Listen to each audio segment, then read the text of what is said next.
Qulağa asırıq. Adlı qeyd eləyin, qeyd eləməyənlər. Biz sürətli olaraq AZÇ-Kapın sınaq mərhələsinin suallarını izah eləyəcəyik. Qrupda da qeyd eləmişdik. Açırıq birinci tapşırığı. Sadə bir tapşırıqdır, yəni hər kəsin yaza biləcəyi kodlaşdırma bacarığı sadəcə bir dənə print verirsinizsə, Hello Python. Ümumiyyətlə, biz yazı verəndə diqqət eləməliyik, əsas böyük, kiçik, vergüldür, digər işarələrdir. Bunları hamısını dəqiq qeyd eləməliyik ki, tam nəticə əldə edə bilək. Sualı olan varmı bu məsələyə aid?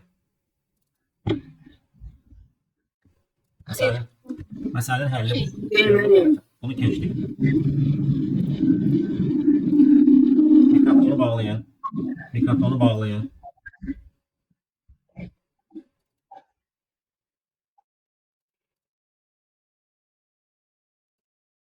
Düzbucaqlının perimetri. Düzbucaqlının perimetri bizə iki tərəfi məlumsa, düzbucaqlı birisi qarşı tərəfləri bərabər olan həndəsi fiqurdur və dörd bucağının dördü də 90 dərəcədir.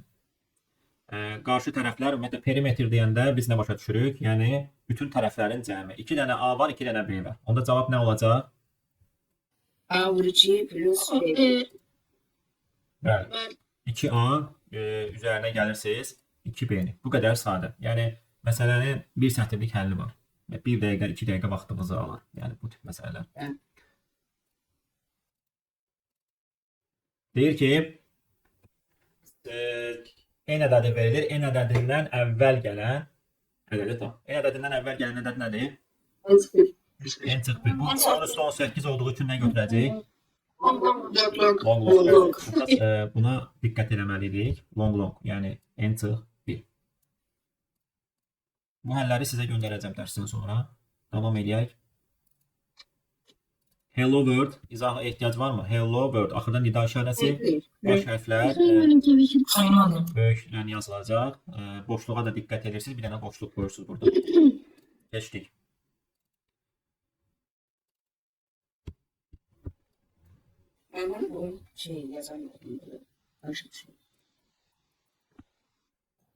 Bu məsələnin bir dəqiqə.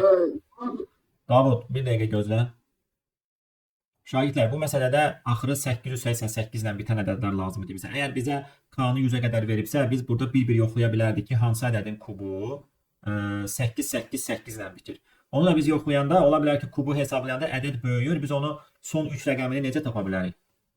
Yox, son 3 rəqəmini deyirəm, necə tapa bilərik? Faiz mi? Bəli.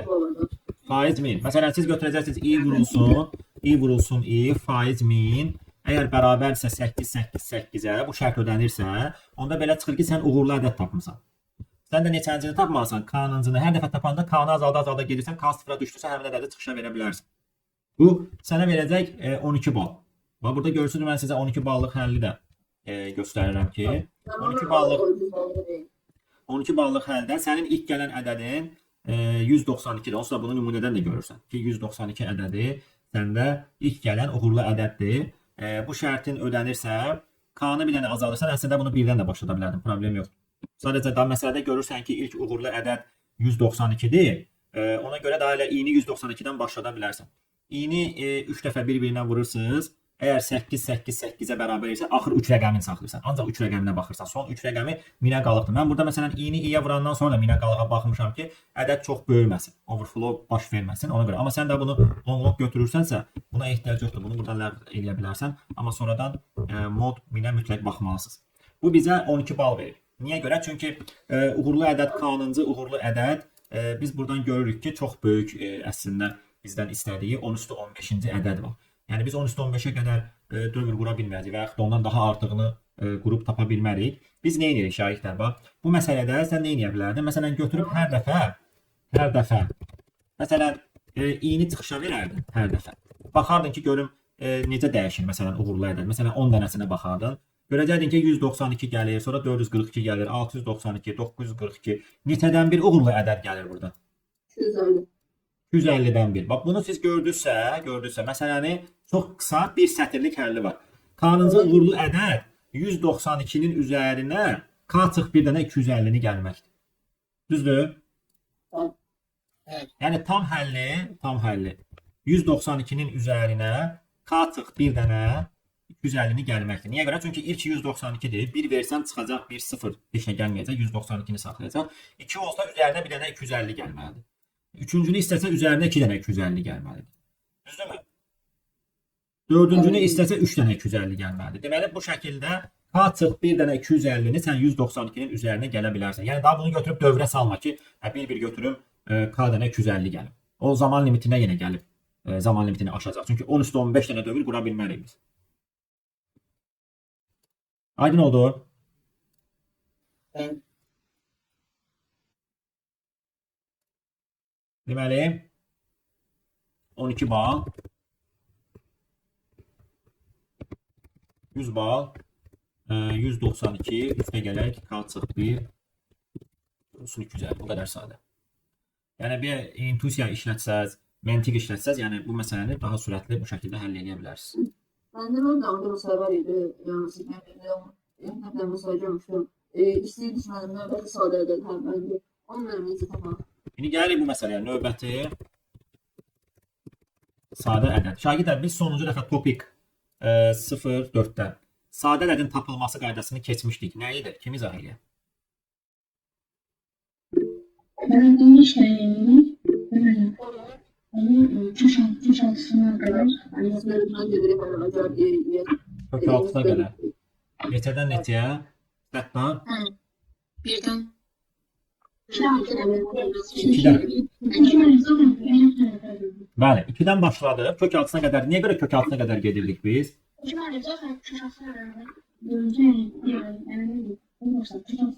Çünki ədədin bölənlərini kök altıdan çıxara bilirdik. Onu da isbat eləmişdik ki, niyə görə kök altıdan bütün bölənlər çıxır. Onda dolayısıyla biz deyə bilərik ki, ədədin sadə olub olmadığını da 2-dən başlayıb kök altısına qədər hər hansı bir ədədə bölündüyünü görsək, deməli sadə deyil. Heç bir ədədə bölünmürsə, deməli sadədir. İndi məsələ bizdən nə istəyir? Məsələ bizə deyir ki, sənə x ədədi verir. X ədədindən sonra gələn sadə ədədi tap. Sən nə edirsən? Sən deyirsən ki, x ədədindən sonra gələn hansı ədəd var? X plus 1. Bundan sonra gələn hansı ədəd var? X plus 2, sonra x plus 3. Bu şəkildə bir dənə dövr qurursan. Elə bir ki, bir dənə dövrü başlatmısan, elə bir ki, for i-ni başlatmısan x plus 1-dən, bura şərt vermirsən, boş saxlayırsan ki, bilmirsən axı nə vaxt dayandıracaqsan bunu. Sadə ədəd tapanda dayandıracaqsan və artırırsan bunu. X plus plus verirsən. Sonra nə edirsən? i-ni yoxlayırsan. Əgər i sadə ədəddirsə, i sadə deyirsə, onda neynəsin? i-ni çapa versin və dayandırsın. Break. Düzdür? Yani öyle sadə ədədi koyup yapıyorum. Hə, biz indi bu sadə ədədin üçündə bir dənə dövr qurmalıyıq axı kök altısına qədər həmin ədədin. Bunu bir dənə funksiyada eləyə bilərsiniz. Bir dənə funksiya qur. Məsələn, o funksiya eləsin bunu. Məsələn, mən bir dənə funksiya qurmuşam, ora göndərirəm ədədi. Baxın, ədədi göndərirəm bura, həmin ədədi. Deyirəm ki, yoxla görün bu sadədirmi? Kök altısına qədər dövr qururam. Əgər hər hansı bir ədədə bölünürsə, false qaytarıram ki, yəni bu sadə deyil. Çünki bool götürmüşəm də true false. False qaytarsa sadə deyil, true qaytarırsa sadədir. Çıxışa verib break eləyirsən. Yəni dövr içində dövr quranda biraz qarışdıra bilərsiniz deyə bunu bir dənə funksiyada qur, qoy funksiya yoxlasın da sənsin. Onsuz da eyni alqoritmdir. Aydın oldu?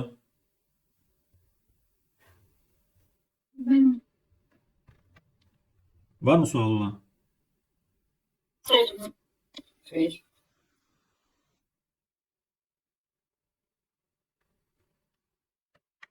Keçdik. Ben orada en ne işe yarıyordu? Nəyə görə? Eğer sən bura parametr göndərsən, ona adın n qoymusan da, buradan i olaraq göndərirsən onu ora. i olaraq. i'nin qiyməti n-ə verilir, sən də onu yoxlayırsan ki, sadədir yoxsa sadə deyil.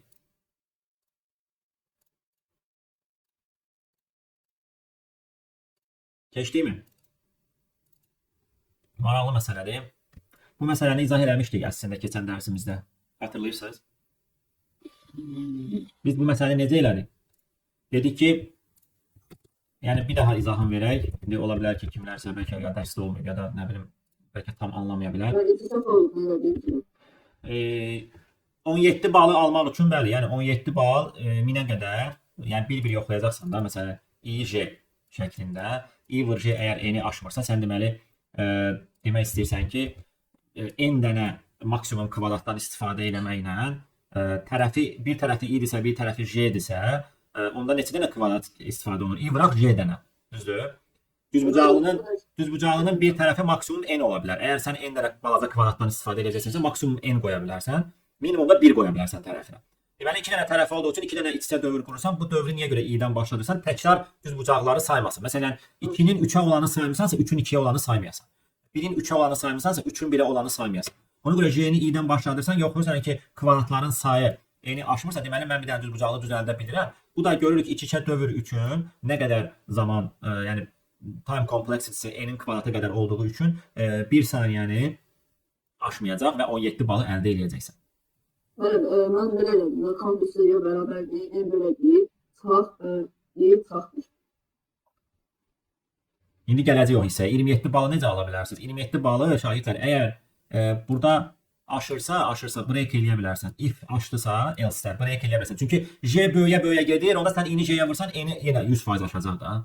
Düzdür? 44 bal. 17 ilə 44-ü verir sənə. Eyni həldir. Sadəcə else-də break eləyirsən. Burada gəlirsə bir dənə else qoyub break eləyirsən. Baxın. Görürsünüz?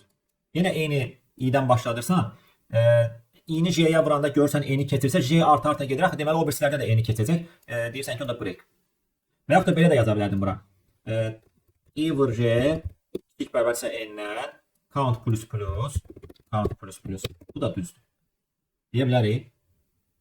Bəli, mən belə yazmışam. Çünki bu şərt özü qoymur da n-i aşsın. Yəni i vur j-nin n-i aşmasına imkan vermir. Onda belə çıxır ki, sən bu cür yazırsansa, burada j, i böyüdükcə j gələcək i-yə vurulanda n-i aşırdı ya, hardasa n log n qədər, n square root n qədər zaman gedir burada maksimum. Ona görə səndə həm o test keçir, 17 balı əldə edirsən, həm də 27 balı əldə edirsən. Toplamda 44 balı əldə edə bilirsən. Məsələn, 100 ballıq həldə biz nə demişdik? 100 ballıq həldə biz demişdik ki, daha da optimizasiyaya ehtiyac var. Məsələn, sən deyirsən tutaq ki, tərəfi 1 olsa, maksimum mən bunu hara qədər uzada bilərəm?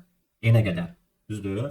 Əgər bir tərəfini 1 versəm, maksimum n verə bilərəm ki, buradan mən n dənə düzbucaqlı çıxara bilərəm. Sonra deyirsən ki, buna tərəfinə 2 versəydim, buna maksimum nə qədər verə bilərəm?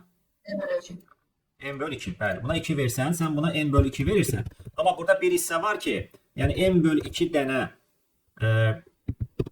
düzbucaqlı yox, biraz da az.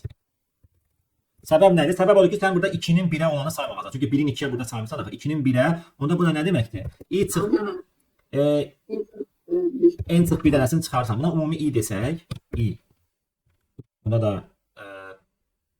i desək, i çıx bir dənəsini çıxarırsan orada. Yəni əslində bu bizdə i'dir də. Və bu 1 yazdığımız i'dir. Bəli, bu i'dir. Yəni bir tərəfinə i vermişəm. Burada da i bərabərdir 2 vermişəm. Ona görə bunu maksimum mən n bölünsün 2-yə qədər, yəni n böl i-yə qədər apara bilərəm. Bu deməkdir.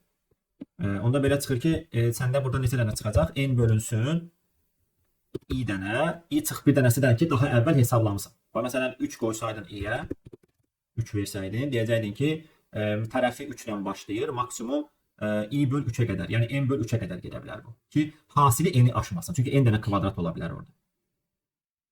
Bəs orada 3-ə bölünmüşsə, Bölüm 3-ə bölündü, bölünmədi. Sən olsa tam sayda kvadrat götürməlisən də orada. Tam sayda kvadrat. Bu kəsir ola bilməz axı. Ona görə də onsuz da sən n-i i-yə böləndə bu tam hissəsini götürəcək onu. Yəni biz deməli nələri cəmləməliyik? N bölü i çıx 1-ləri cəmləməliyik. Yəni i çıx 1-lər daha əvvəl sayılıb deyə onu cavabdan çıxarırsansa. Və bu da 100 bal. Bir dənə dövr. Bunu optimizasiya hissəsinə bir dənə fikir verin. Kök altısına qədər dövrü qurmuşuq. Səbəb nədir? Səbəb odur ki, kök altısından sonraki düzbucaqlar təkrarlanır. Məsələn, 3-ün 4-də 4-ün 3-ə eynilərinə gəlib çıxırsan yenə də.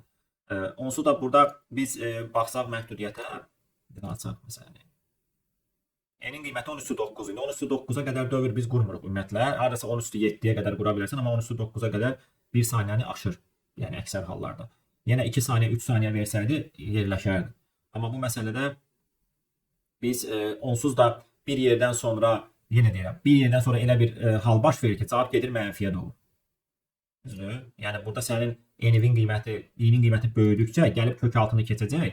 Bunu böləcək, kiçik ədəd alacaq və bunu da çıxanda mənfiyə salacaq bunu. Məsələn, 1, 2, 3 gedirsən, tutaq ki, n-in qiyməti neçədir səndə? 6. 1, 2, 3, 4, 5, 6. Yoxlasam isə 1 üçün düzdür, 2 üçün düzdür. 3'e gələndə sən 6'nı 3'e böləcəksən. 6'nı böldün 3'e. Çıxdın nəyi? 3 çıx 1. Məsələn 2'ni. Hə? Böyle saldığını sıfıra. Məsələn 6'nı böləcəksən 4'e. Çıxacaqsan nəyi? 4 çıx 1. 3'ü. Görsən salır bunu mənfiyə. Yəni bunlar artıq həmin o düzbucaqlılar biz fikirləşiriksə ki, bura böyük verim, bura kiçik verim. Sən əslində onları saymısan daha əvvəl. Çünki sən burada i'ləri götürəndə i səndə kiçik tərəflərdir. Bunlar böyük tərəflər kimi götürmüsən. Aydın oldu.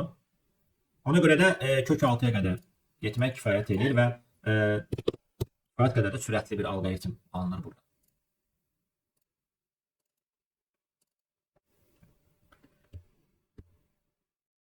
Bunu necə tapırdıq biz?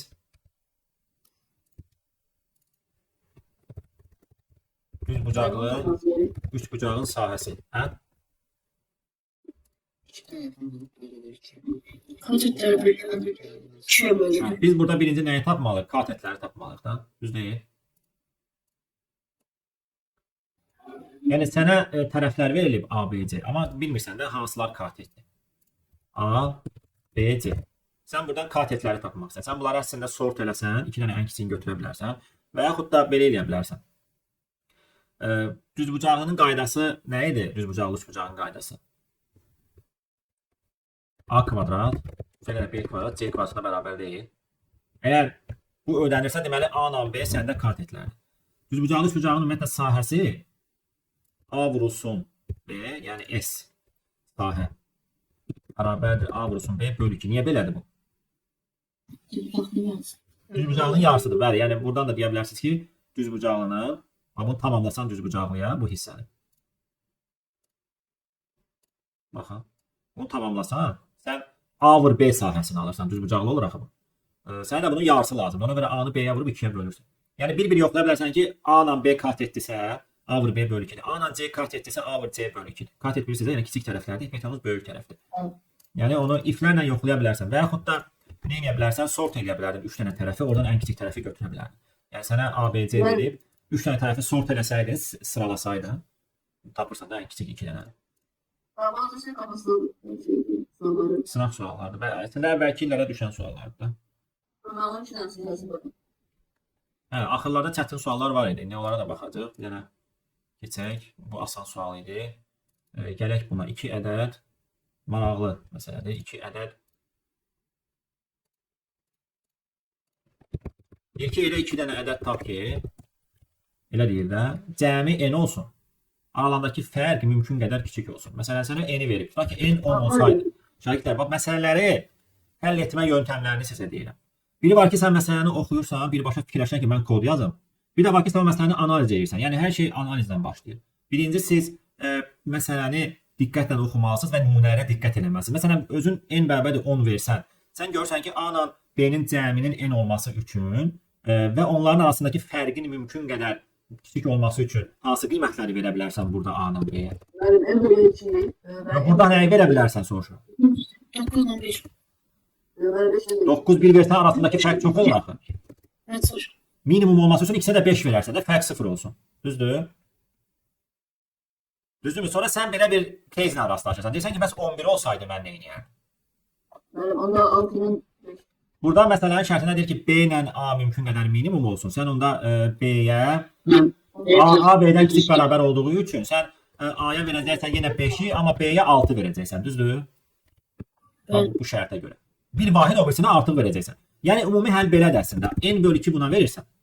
B-yə də N bölü 2 verirsən. Amma tək olsa üstünə də 1 gəlirsən. N tək olarsın. Necə? Modul 2 gəlməz. Modul 2 də, bəli, N tək olarsa modul 2-ni gələ bilərsən. Bəli, qısa olaraq modul 2-ni gələ bilərsən. Sadə məsələdir, bir sətirlik həlli var. Mənim cavabları qrupdasınız. Həlləri göndərəcəm, bəli. Baxın, N bölü 2 üstə gələk N bölü 2-nin mod 1'i. Yəni bu da sənə qalıqda 1 verirsə, deməli üstünə 1 gələcək. Yəni if-lə də yana bilərdim bunu. Bu onsuz da sənə true qaytarsa 1 deməkdir də, üzərinə 1 gələcək. False qaytarsa 0 gələcək. Yəni N bölü 2 olaraq saxlayacaq bunu. Düzdür? Evet. Keçdik bu məsələni də. Neçənci deyil? 10-cu məsələ. Əsas məsələ elə Onlardan deyim. buradan başlayır. Bir dənə şagirdlər məsələni izah edir. Yəni əsas burada məsələnin şərtini anlamaqdır. Bəziləri məsələni oxuyur, ya məsələnin şərtindən qorxur, ya qorxduğu üçün artıq deyək ki, da məhəl qoymur, yazmaq istəmir. Məsələni əslində diqqətlə oxusanız ağlınıza nəsə bir həll gələcək sizin. Ümumiyyətlə bu məsələdə deyir ki, mümkün qədər çoxlu Lego almaq lazımdır. Yəni maksimum sayda Lego almaq lazımdır. Sən də girmisən bir dənə Lego mağazasına. Legoların da orada müxtəlif qiymətləri var. Sənin üzərində ta ki 100 manat pul var. Sən çoxlu sayda Lego almaq üçün hansı Legoları almağa çalışırsan? İndi olur. Yəni Daha ucuzlar almaq. Bax budur. Yəni ideya budur. Mən siz əgər bunu tapırsınızsa məsələdə ki, ən ucuzlardan başlamalıyıq. Ən ucuzlardan başlamalıyıq. Hə, onda məsələni həll etmisən deməkdir. Bu sorting məsələsidir. Yəni sıralama məsələsi. Burada eyni qiymətə Lego ola bilər. O nə dəxli var ki, 2 manata başqa Lego var, 2 manata başqa da Lego var. İkisini də alıram da. Ala bilirəm. Setə yığmaca deyim. Setə yığma, niyə sır seti? Vektora yığ, massivə yığ, sort elə də. Yəni. Nə ehtiyac var? Əgər biz bunu kiçikdən böyüyə sıraladıq. Bütün Legoları kiçikdən böyüyə sıraladıq. Sort C massividir. Nədirsə də indi orada adını qoymuşuq. C massivi. P manat pulumuz var. C massividirsə sort C plus N. Düzdür? Sonra nə edəcəksən? Sən buradakı bütün Legoları gəzəndə burada məsələdə axırda səndən nə istəyir? Neçə dənə ala bilirsən? Neçə dənə ala bilirsən deyə sayın ver. Sən də belə bir şərt qoysan. Əgər mənim P manat pulum varsa, mən bu Legonu alıramsa, CI Legosunu alıramsa, bu sıfırdan böyük bərabər şərtini ödəməlidir. Razısınız mı? Yəni mənim pulum bu Legonu almağa çatmalıdır. Yəni qısacası belə yazılır. P böyük bərabərsə CI-dən, deməli mən bu Legonu ala bilirəm. Bu Legonu ala bilirəmsə sayıram ki, aldım. Pulumu da azaldıram. Nə qədər? CI qədər. Çünki pul xərclədim axı mən o Legoya. Düzdür? Tamam. Ən sonunda da count-u çıxışa versiniz. Yəni bu qədər saydır məsələnin həlli. Bir dənə for dövrünə həll edirsiniz. Əlavə olaraq orada sort edəcəksiniz. Dediyim kimi massivi oxudun. Sıraladın ki, ən kiçiklərdən başlayasan almağa. Bu şərti götürüb belə də çevirə bilərsən. Yəni mən bu Legonu almaq istəyirəmsə, mənim əlimdə qalan pul bundan böyük bərabər olmalıdır. Və alıram, sonra da ki, burada niyə ad belə qoyulub? Count dəyişəni saymaq üçün sayırsınız. Hər dəfə Legonu alanda bax bunu çıxmalısan pulundan. Bunu çıxmasan kod düz işləməyəcək. Çünki sənin pulun azala gedir. Bir də burada P çoxdur böyüklüyü, amma massivin böyüklüyü o qədər də deyil. Məsələn P görsən 10/10, integerə aşıb bu. Long götürəcəksən. Qaldı ki, burada nə var? Məsələn N 3-dür. Bu həll 3 dənə sənə 2 dənə Lego varsa if ilə yoxlaya bilərsən, 3 dənə varsa if ilə yoxlaya bilərsən, bir dənə varsa if ilə yoxlaya bilərsən. 10 balı ala bilərsən. Amma 20 bal 15 veribsə, 15 dənəni bütün bitmasklara baxa bilərsiniz. Bitmask bilmirsiniz, yəni çoxunuz mövzu. Əslində burada en kiçik bərabər 15 başqa nə həll ola bilər? Permütasiya da keçməz burada. Bitmask keçər amma bitmask odur ki, yəni hansı Legoları alırsansa, bütün hallara baxırsan da ala biləcəyin Legoların hamısı üçün. Ben şurada eleyden mini dökülüp Yox, ümumiyyətlə minimumu tapırsansa sən artıq bilirsən ki, sıralamalısan da onu. Yəni o hissəsi asan. Ehtiyac yoxdur. Dondurma məsələsi.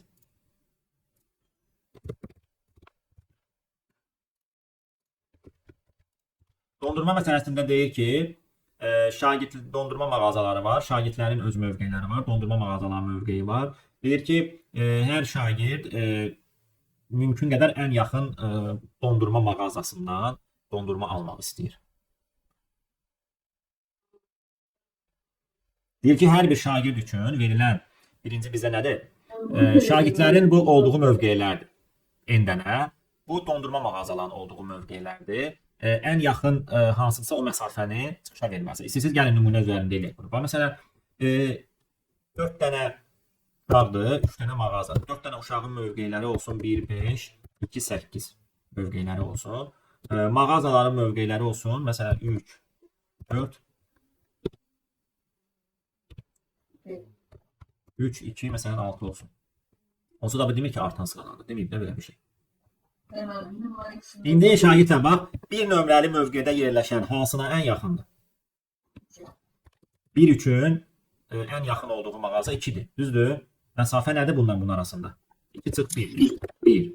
Gəlsən 5 nömrəli mövqedə dayanan. 5 nömrəli mövqedə dayanan ən yaxın hansınadır? 6-ya, hə? Arasındakı fərq nə qədərdir? 1. Sonra 2 nömrəli mövqedə duran şagird elə 2 çıx 2 0, hə? Ən yaxın buna. 8-də dayanan məsafənin özün verirsən çıxışa. 8-də dayanan ən yaxın hansınadır bunlardan? 6. 6. 8 çıx 6, yəni absolut da modulu, mütləq qiymət verirsən. 2. Bax siz çıxışa bunları verməsiniz. 1 1 0 2. 1 1 0 2. İndi məsələnin məhdudiyyətlərində əslində bal almaq olurdu. Bax məsələn 300 üçün bal ala bilərdim. 20 bal da alardım. 6 bal da alardım. 26 bal verərdim. Sən bilsən burada nə edəcəkdin? Götürəcəkdin hər bir uşağı bir gəzəcəkdin. Aralarındakı məsafənin minimumunu saxlayacaq. Yəni elə bil ki, ansır bərabərdir minimum ansır absolut. İndiki uşağın i-ci uşağın məsafəsinə dondurmada nə verir? X J arasındakı məsafənin minimumunu saxlayacaq. İç-içə dövrünə. Baxın yazmışam mən burada. 26 bal hə yazmışam. Baxın. 26 balı sən iç-içə dövrünə hər bir uşağı götürürsən, bir-bir gəzirsən ki, hansı dondurma mağazasına bunun arasındakı məsafə minimumdur, onu başlayırsan tapmağa. Onu da tapmaq üçün bir dənə dəyişən götürürsən, başlayırsan onu minimumlaşdırmağa. Hər dəfə hansısa dondurma mağazasına baxırsansa, kiçildirsən, fərqini götürürsən, kiçildirsən, fərqini götürürsən və axırda o bitəndən sonra bütün dondurma mağazalarını yoxlayandan sonra distance çıxışa verirsən. İndi bunu optimizasiya eləmək lazımdır. Bunun bir çoxları bilmir ki, məsələn upper bound, lower bound funksiyasını burada tətbiq eləmək olar. Yəni ağla gəlməyə bilər, amma binary search-də upper bound, lower bound keçmişik bir çoxunuzla. Düzdür? Yəni onun işi nə idi? Onun işi o idi ki, mənim buradakı götürdüyüm hər hansı ədədin burada ən yaxın olduğu ədədi tapmaq. Biz binary search keçəndə normalda demişdik ki, biri var sən həmin ədədin özünü axtarsan, biri var o ədədin ən yaxını axtarsan. Lower bound, upper bound sənin bu işini görür. Onu da tətbiq eləmək üçün sən dondurma mağazalarının koordinatlarını nə etməlisən? Yox, bunu nə etməliyik bu siyahını? Artan sırana saxlamalıyıq. Çünki sən ora binary search tətbiq edirsən axı. Artan sıra olmalıdır. 2 3 6 ki işləsin bax. Məsələn 1 5 2 bunu sort eləməyə gərək yoxdur, amma dondurma mağazalarını sıralayacaqsan. 2 3 6 bax. Sən götürəcəksən 1-i, deyəcəksən ki, 1-in burada ən yaxın olduğu ədədi upper bound-dan axtarım. Və ya da lower bound-dan da tapa bilərsən. Lower bound özünə bərabər olanı da tapır. Upper bound özündən ciddi olan ən yaxını tapır. Sonra onu bir vahid sürüşdürəcəksən. O tapacaq məsələn 2-ni, 2-dən solda ədəd yoxdursa, onda 2 ilə 1 arasındakidir fərq cavabı. Məsələn 5-i götürəcəksən, burada tapacaqsan upper bound-un 6, 6-nın solundakı ədədlə yoxlaya bilərsən ki, 5 ilə 3-ün fərqi ya budur, ya da 5-dən 6-nın fərqi. İkisindən birini yoxlayacaqsan. 2-nin upper bound yox, özünə normalda upper bound ciddi böyük olanı axtar, lower bound böyük bərabər olanı axtar. Əslində biz lower bound-la işləsək, bir dəfə sürüşdürmə eləyə bilərik. Məsələn, mən lower bound-la işləmişəm. Lower bound-la işləyirsən ki, özünə bərabər olanı tapırsa, bəli, özünə bərabər olanı tapsa, elə sənin cavabın odur. Amma onu da necə yoxlayırsan? Tapmayanda axı gedir, axırda dayanır. Düzdür? Enddə dayanır da. Enddəki massivin endi x plus m-dir, sonuncusu. Əgər bərabər deyilsə, sənin cavabın bu olaraq götürürsən ki, lower bound-dakı qiymətdir, bir dənə də onu sola sürüşdürüb götürürsən. Yəni, sən elə bil ki, burada nə edirsən? Məsələn, bu ədədin soldan yaxın olanını tapırsan, sağdan yaxın olanını tapırsan, ikisinin arasındakı fərqin minimumunu götürürsən. Bizim işimiz budur burada.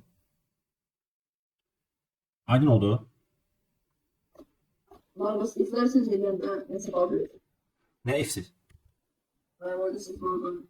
Bu işləməyəcək, heç bir testdən keçməyə də bilər. Yəni solu yoxdursa, məsələn sən bu şərti vermirsənsə, problemdir. Onu bilsən nə edə bilərsən? Məsələn, massivin əvvəlində bir dənə kiçik ədəd qoyarsan minimal, sonuna da maksimal ədəd qoyarsan, onda bu iflərə gərək qalmayacaq. Yəni sən lower bound-dan birbaşa dəyər götürə bilərsən. Bir dənə ortada baxmalısan, yəni sola sürüşdürəcəksən, x-siz sola sürüşdürə biləcəksən. Problem yoxdur orada. Bu bilirsiniz də bu niyə yazırıq? Ulduz işarəsi. Bəli, bu sizə pointer qaytarır, yəni adres qaytarır. Sən adresdəki dəyəri götürməlisən.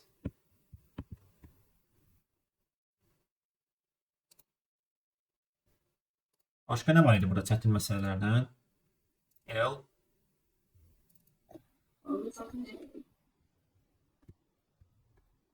Burada deyək ki, sən maksimal bir dənə, yox, minimum hissəni tapmalısan burada. Sənə verib Elə bil ki, eni A, uzunluğu B olan bir dənə sahədir, düzbucaqlı sahədir. Minimum neçə ədəd almalı ki, bağçaların güllərlə tam əhatə edə bilsin? Mümkün də deyilsə impossible. Onda bunun ümumiyyətlə n bağçası n, uzunluğu m. Nm uzunluğunda sən nə etməlisən? Nm düzbucaqlısını AB düzbucaqlardan doldurmalısan da. Belə deyil. Evet. Fırlatmaq olmaz, kəsmək olmaz, üst-üstə qoymaq olmaz. Onda o deməkdir ki, sən nə edə bilərsən? Deyə bilərsən ki, məsələn, tutaq ki, nm AB ölçülərindən bu düzbucaqlını tam doldura bilmək üçün hansı şərt ödənməlidir? Məsələn, n A-ya tam bölünməlidir, m də B-yə də, elə deyil. Məsələn, sən 6-nın tutaq ki, 8-ə olan, 6-nın 8-ə olan sahəni doldura bilərsən 3-ün 4-ənə. 2 dənə qoysan da olur. Yoxsa, dolur da. 2 dənə 3-ün 4-ə qoya bilərsən. Çünki onun uzunluğu bunun uzunluğuna bölünməlidir. Eni də bunun eninə bölünürsə, həmin o nisbət sənin cavabındır da. Düzdür?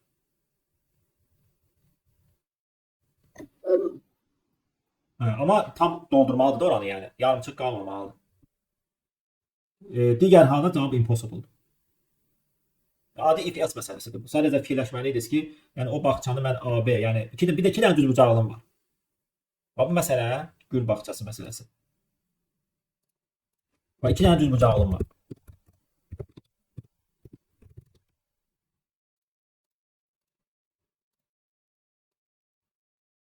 Bunu doldurmaq istəyirsən balaca düzbucaqlılarla.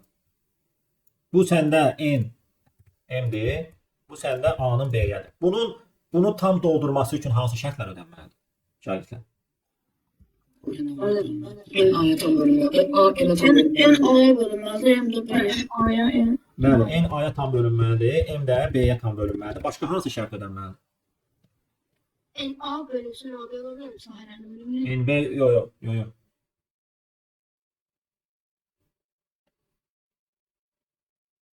Bu kifayət edir deyirsiniz bu 2 dənə şərt. Ha? Kifayət edir.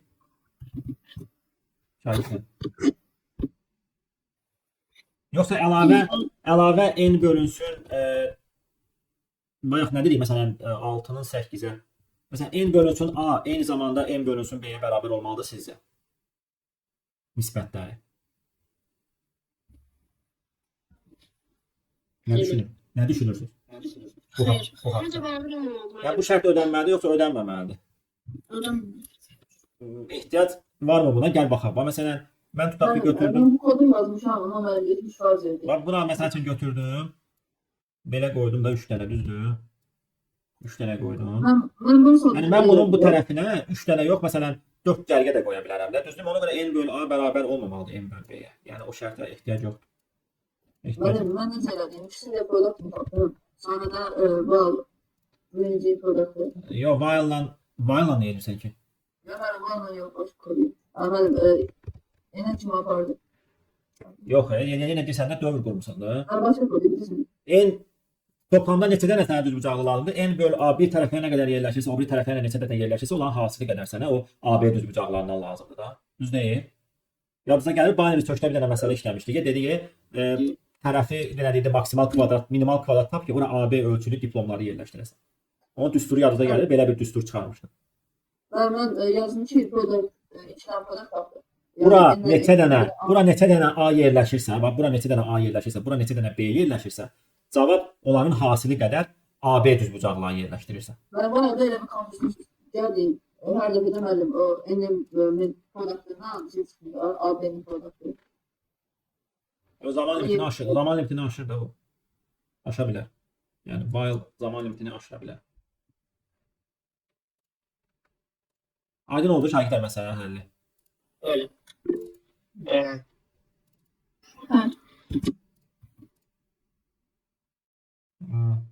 Deyir ki, bu məsələdə sənə bir dənə siyahı verilir. Siyahı. O siyahıda sən ədədlər, axırda bir dənə ədəd saxlamalısan. Amma deyir ki, sən 2 dənə ədəd seçirsən, onlar arasındakı fərq 1-ə bərabər olarsa, ya bir-birinə bərabərdirsə, elə deyir orada. Bərabər olarsa istənilən birini silə bilirsən. Birə bərabər olarsa fərq, balacasını silə bilərsən. Gəlin bunu da izah edək.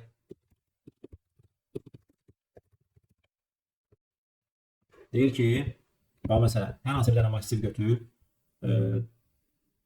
5 dənə element var, tutaq ki. 1, 4, 2, 5, 6. Deyir ki, bu massivdə istənilən 2 dənə ədəd seçə bilərsən. Onlar arasındakı fərq 1-ə bərabərdirsə, kiçigini silirsən. Elə deyir. Kiçigini silirsən. Bərabərdirsə, qiymətləri bərabərdirsə, hər hansı birini silə bilirsən. İndi soruşur ki, səndən ən sonda massivdə bir element saxlasan, yes-dir. Bunu eləyə bilmirsənsə cavabı nə olur? Məsələn, burada eləyə bilərik. Məsələn, nəyi seçərsən? Tutaq ki, 5 dənə 6-nı seçsən. Ben burada sol üstü mənim şeydə. Şahid mən sizdən soruşuram ki, bu massivi həmin vəziyyətə gətirə bilirik yoxsa yox? Həl soruşmuram sizdən. Ben beraber olsun istəyirəm. Bir dənə ədəd saxlaya bilirsən, məsələn 5 dənə 6-nı sən, onsuz da 6-ya 5-i qoşa bilərsən. Bunlardan da 5-i silsən 6 qalacaq. Sonra 6-nı hansısa qoşa bilirsən, yox. Amma nə edə bilərsən? 1 ilə 2-dən 1-i silərsən, sonra 2 ilə 4 qalsa, oradan da heç birini silə bilmirsən, ədədlərin sayını 1-ə gətirə bilmirsən. Düzdür? Amma belə olsaydı, məsələn, tutaq ki, bu 5 olardı, bu 3 olardı, məsələn, bu da 2 olardı. Məsələn, 5-5-i seçərdin, bundan birini silərdin, qalacaq səndə 2, 4, 3, 5. Sonra nə edərdin? 5 ilə 4-ü silərdin, 5 ilə 4-ü seçərdin, sonra kiçigini siləcəydin, qalacaq səndə 2, 3, 5.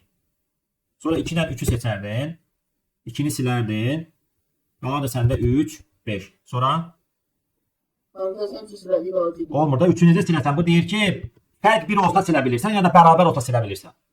Ama da ne olur? Burada nə oldu cavab? Yəni bunu sən gətirə bilmirsən. Başqa massiv götür. Məsələn, 1, 1, 2, 2. 2 ilə 2-dən birini silirsən, fərq 0 olanda birini silə bilirsən, 1, 1, 2 qalır. Sonra Bu sadece bir de götürmez. 1, 1-dən biri silirsən və ya da 1, 2-dən biri silsən, 1, 2 qalır yenə də. 1, 2 qalsa, buradan da kiçigini silirsən, 2 qalır və cavab olur yes.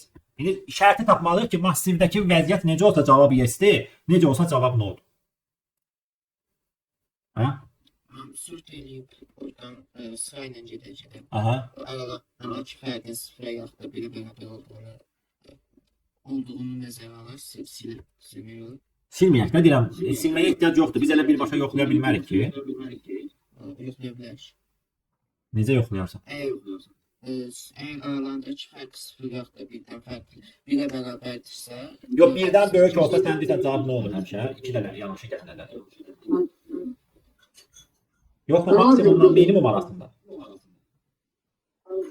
Bunu necə düşünürsünüz? Ən böyük ədəd nədir burada? 5. Ən kiçik ədəd nədir? 2. Sən 2 ilə 5-i nə vaxtsa birləşdirib silə bilərsən. Mümkün deyil də. Yəni ya nə edərsən? 2 ilə 3-ü götürəndə 2-ni silərsən, böyüdərsən. Yəni maksimum minimum kimi baxsan, ola bilər ki, mən 2-ni nə vaxtsa ləğv eləyim ki, 5-ə yaxın bir ədədə saxlayım onu silə-silə. Ki sonra onlar arasındakı fərqi nə vaxtsa bir eləyib silə bilim. Məsələn, burada cavab niyə görə no oldu? Məsələn, sıralasaydıq bunu 2, 3, 2, 3, 4, 5, 5. Bu sıralardan sonra hardan biləcəkdin sən? Nəyə yoxlayacaqdın? Mən o birinci dediyim şərtlə birlikdə, ondan sonra gələn 2 ədədlə də yoxlamaqla. Əgər o şərt düzgün alınırsa, ikisi də birdən böyük olsa, deməlidir ki, alınmaz. Yox, indi burada məsəl üçün 2, 3. Fərq 1 olanda kiçigi sildin, 3 saxladın. 3 ilə 4-də fərq 1 olanda kiçigi sildin, 4-ü saxladın. 4 ilə 5-də sildin 4-ü, 5-i saxladın. 5 ilə 5-i də eləyəndə cavab yes olur da yəni burada.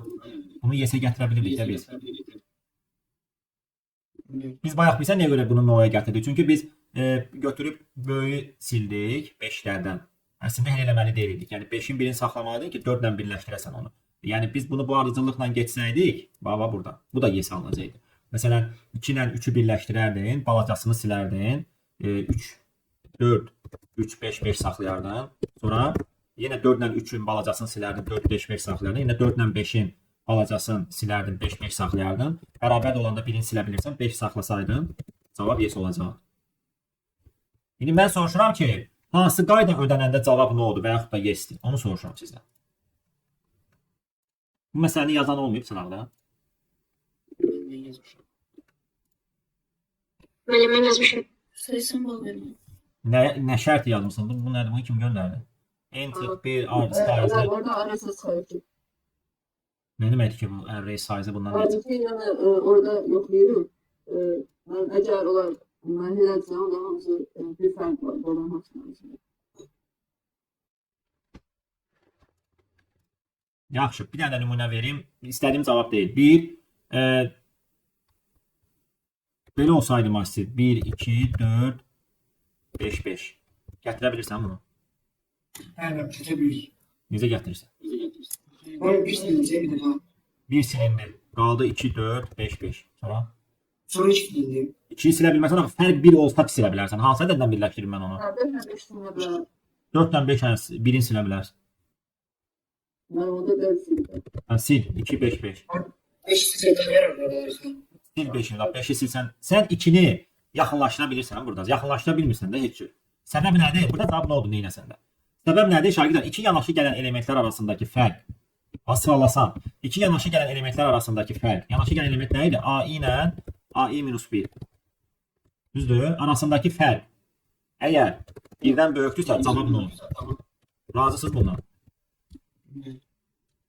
Əgər siyahıda sort eləyəndən sonra iki yanaşı gələn elə element varsa ki, fərq birdən çoxdur, cavab nədir? Bilirsiniz niyə görə? Çünki sən bu 2-ni bura gətirə bilməyəcəksən. Mümkün deyil. Sən buradan silə-silə gedə bilərsən. Amma burada bir dənə ədəd qalacaq ki, 2-dən ciddi böyükdür.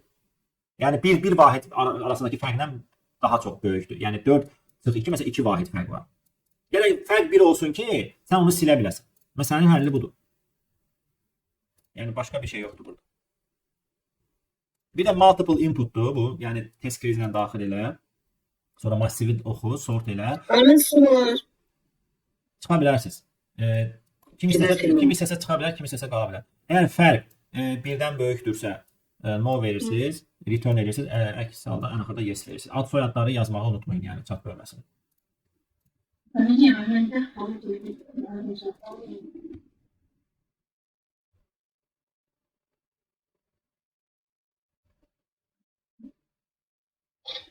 Burada nə deyir?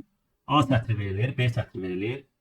Deyir ki, A sətrindən elə bir alt sətr seçə bilərsənmi ki, B sətrini əldə edə biləsən. Findlə eləmək olar da bunu, hazır funksiya var. Məsələn, substring funksiyasından edə bilərsən. Və yaxud da Ben substring demişim. necə? Ben substring demişim.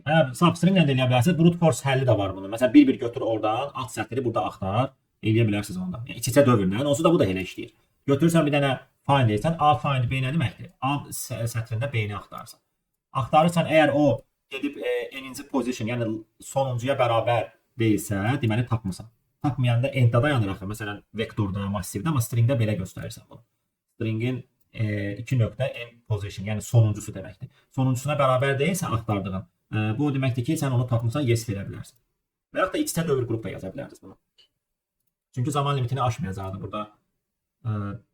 Nə qədər idi? N A 100'dür, B də 100'dür. Yəni 100 vuraq 100, lap oradan da substring götürsən, vur bir dənə də 100, 10 üstü 6. Yəni 1 saniyəyə yerləşir. Sadə məsələdir. Buna keçək. Sonuncu tapşırığımız.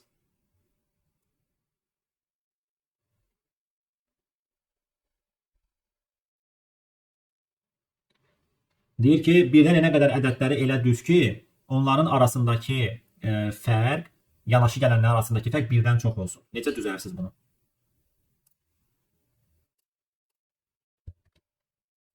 Hamı çıxıb dərsdən, qalanlarla.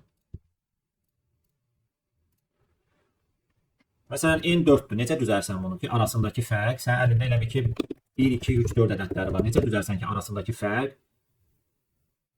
yanaşı gələnlər arasındakı fərq birdən kiçik bərabər olmasın. Məsələn, 2, 4 qoyarsan, 1, 3 qoyarsan. Eləmək olar. Və 2 yanaşı gələnlər arasındakı fərq birdən kiçik, birdən böyükdür hamısı. Başqa bir şey götür. Məsələn, 1, 2, 3, 4, 5 götür. Bunu necə düzərsən? Yenə də eyni qaydadan əslində 2, 4 düzə bilərsən, sonra 1, 3, 5 qoyarsan. Deməli, cüt ədədləri birinci, tək ədədləri sonra qoya bilərsən. İstisna hal kimi n2 olsa və ya n3 olarsa cavab noldur? Ha, impossible. Qalan hallarda tək ədədləri, cüt ədədləri birinci verirsən. Sadə məsələdir, konstruktiv məsələdir də. Cüt ədədləri birinci verirsən, arzuda da tək ədədləri verirsən, məsələni həll etmiş olursan. Başqa bir yanaşman varsa, o da düzgün həldirsə, qəbul olunacaq.